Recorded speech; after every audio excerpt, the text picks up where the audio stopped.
రాష్ట్రంలో సూపర్ 6 పథకాలను విజయవంతంగా అమలు చేయడంపై వినుకొండ పట్టణంలో శివశక్తి లీల మరియు అంజన్ ఫౌండేషన్ ఆధ్వర్యంలో సూపర్ 6 సూపర్ హిట్ అంటూ బుధవారం సంఘీభావ ర్యాలీ నిర్వహించారు. పట్టణంలోని నర్సారావుపేట రోడ్డు సాయిబాబా గుడి వద్ద నుండి ప్రారంభమైన సూపర్ 6 సూపర్ హిట్ ర్యాలీకి రాష్ట్ర విద్యుత్ శాఖ మంత్రి గొట్టిపాటి రవికుమార్, ప్రభుత్వ చీఫ్ విప్ జీవి ఆంజనేయులు, రాష్ట్ర మహిళా commission chairperson Rayapati Sailaja, Shivashakti foundation chairman Bonagantla Leelavathi పాల్గొని ర్యాలీని ప్రారంభించారు. నర్సరావుపేట రోడ్డు గంగినేని కళ్యాణ మండపం వరకు సాగిన ర్యాలీలో మహిళలు వేలాదిగా పాల్గొని సీఎం చంద్రబాబుకి మద్దతుగా నినాదాలు చేశారు. ర్యాలీలో కూటమి నాయకులు పాల్గొన్నారు. ఈ రోజు జిల్లాని అభివృద్ధి పదంలో నడిపిస్తూ అన్ని జిల్లాల్లో కంటే పల్నాడు జిల్లాని అన్ని రంగాల్లో ముందుంచుతూ రాష్ట్ర వ్యాప్తంగా కరెంటు సమస్యలు ఎక్కడికక్కడ పరిష్కారం చేస్తూ ఈ రోజు స్పీడ్ గా దూకుడుగా అభివృద్ధిలో అన్ని రంగాల్లో ముందున్నటువంటి మన ఇన్ఛార్జి మంత్రి గారు గొట్టిపాటి రవికుమార్ గారికి ఒకసారి గట్టిగా చప్పట్లు కొట్టి ఆహ్వానం పలకాలని కోరుతున్నా. మరి ఈ రోజు విశిష్ట అతిథి, గతంలో అమరావతి రాజధాని మహిళలకు కొండంత అండగా నిలబడి అమరావతి రాజధాని కోసం పోరాడినటువంటి వీర మహిళ, అలాగే అనేక సేవా కార్యక్రమాల్లో వాళ్ళు సేవలు అందించినటువంటి రావిపాటి శైలజ గారు ఈ రోజు రాష్ట్ర మహిళా చైర్పర్సన్ గా వారు ఈ కార్యక్రమానికి వచ్చినందుకు వారికి హృదయపూర్వక అభినందనలు, ధన్యవాదాలు తెలియజేస్తున్నా. మరి ఒక మహిళా కమిషన్ చైర్పర్సన్ గా తప్పనిసరిగా మహిళల సమస్యల పట్ల వారు కొండంత అండగా ఉంటారు.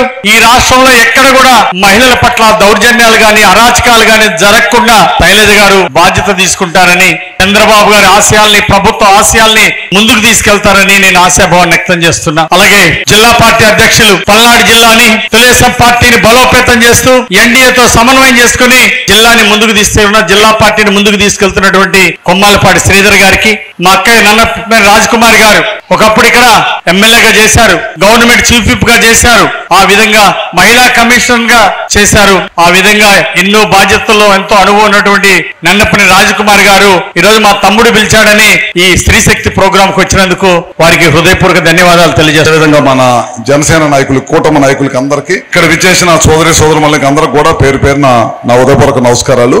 మనం అధికారంలోకి వచ్చి సంవత్సరం 4 నెలలు అయింది. ప్రభుత్వం అధికారంలోకి వచ్చే ముందు అపోజిషన్ లో ఉన్నప్పుడు మేము ఈ పథకాలన్నీ కూడా చేస్తామని చెప్పి ముఖ్యమంత్రి గారు చెప్పేటప్పుడు మేము కూడా అనుమానపడ్డాం. ఇన్ని పథకాలు చెబుతున్నాం, ఒక పక్కన చూస్తే జగన్మోహన్ రెడ్డి పరిపాలనలో చాలా పెద్ద ఎత్తున అప్పులు చేశాడు, వ్యవస్థనంతా కూడా సర్వనాశనం చేశాడు, ఇవ్వగలుగుతామా లేదా అంటే ముఖ్యమంత్రి గారు ఇప్పుడు చంద్రబాబు నాయుడు గారు మీరు వెళ్ళి ధైర్యంగా చెప్పండి, తప్పకుండా మనం ఇచ్చిన మాట ప్రకారం సంవత్సరం లోపల ఈ పథకాలన్నీ కూడా ప్రజలకు అందిస్తామని చెప్పడం జరిగింది. అదేవిధంగా ఇవాళ సంవత్సరం 3 నెలలు 4 నెలల్లోనే ఇవాళ చాలా పెద్ద ఎత్తున ఈ సంక్షేమ కార్యక్రమాలు అన్ని కూడా చేస్తా ఉన్నాం. ఒక పెన్షన్ అయితే చూడండి మీరు, పెన్షన్ దాదాపు 63 లక్షల మందికి పెన్షన్ ఇస్తున్నాం. మనం 33,000 కోట్ల రూపాయలు ఖర్చు పెడుతున్నాం ఒక్క పెన్షన్ లోనే. నాకు తెలిసి భారతదేశంలో ఏ రాష్ట్ర ప్రభుత్వం కూడా మనం ఖర్చు పెట్టినంత డబ్బుని పెన్షన్ లో ఖర్చు పెట్టే ప్రభుత్వమే లేదు, మనం తప్పగా.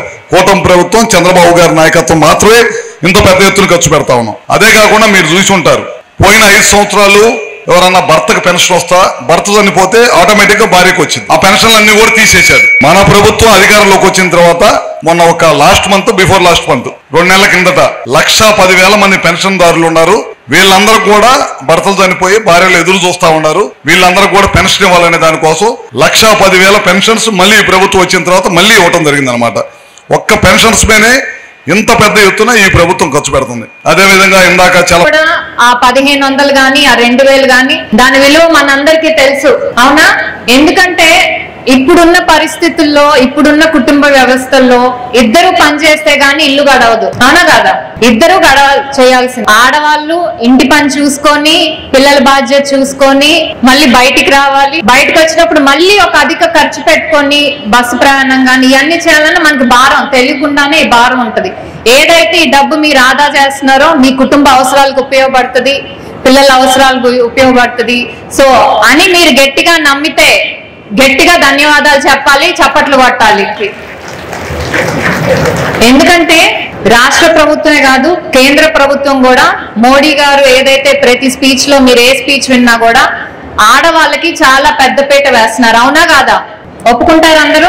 దాన్ని ఏదైతే కేంద్రం నుంచి మోడీ గారు ఏదైతే చేస్తున్నారో సేమ్ మన రాష్ట్ర ప్రభుత్వం కూడా ఆడవాళ్లే మాకు ముఖ్యం, ఆడవాళ్ళు స్వేచ్ఛగా ఉండాలి, సురక్షితంగా ఉండాలి, సాధికారత సాధించాలనే ఒక నినాదంతో ప్రభుత్వం కూడా చాలా పథకాలు ఆడవాళ్ళ చుట్టూనే వాళ్ళకు ఉపయోగపడే విధంగా తీసుకొచ్చింది, అవునా కాదా? ఈ రోజు కూడా మోడీ గారి జన్మదినం.